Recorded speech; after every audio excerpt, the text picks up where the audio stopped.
Medical কলেজখন কেৱল doctor জন্ম দিয়া কাৰখানাই নহয়, ই সহস্ৰজনৰ জীৱন ৰেখা।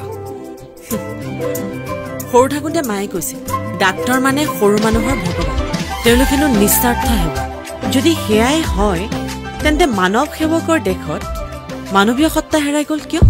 কিয় আজি সুৰক্ষা নাই নাৰীৰ? কিয় আজি মোৰ ভনীজনীৰ মৰমে নীৰৱে উচুপে হস্পিটেলৰ অভিশপ্ত কোঠাত?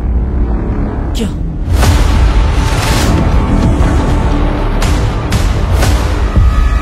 মেডিকেল কলেজবিলাক মোৰ কাৰণে কচাইখানা।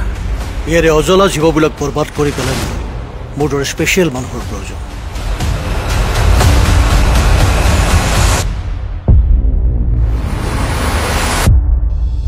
তুমি যদি মোক সঁচাকৈয়ে ভাল পোৱা তেন্তে মোক তাৰ প্ৰমাণ দিব লাগিব। আমাৰ ভাল পোৱা কি ইমান অবিশ্বাসেৰে ভৰা য'ত মই তোমাক প্ৰমাণ দিব লাগে? এইবোৰ ফিল্মি ডাইলগ নিদিবা প্লিজ, মই ভাল নাপাওঁ। মই মেডিকেল চায়েন্সৰ ষ্টুডেণ্ট আৰু তুমিও ভালকৈ জানা যে চায়েন্সত আৱেগৰ কোনো স্থান নাই। আকাংক্ষা ইমান নিষ্ঠুৰ কথা নকবা য'ত মই অন্তৰখনে কষ্ট পায়।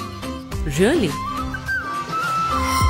পুৰুষে দমন কৰা সমাজ এখনত কন্যা সন্তান ডাঙৰ কৰা এখন পৰি জেলত থোৱা একেই কথা। মোৰ দৰে এজন সাধাৰণ মানুহে দুজনকৈ ছোৱালী ডাঙৰ কৰিলো, চব ঠিকেই আছিল। কিন্তু সেই কচাইটোৱে শেষ কৰি দিলে মোৰ সপোনবোৰ।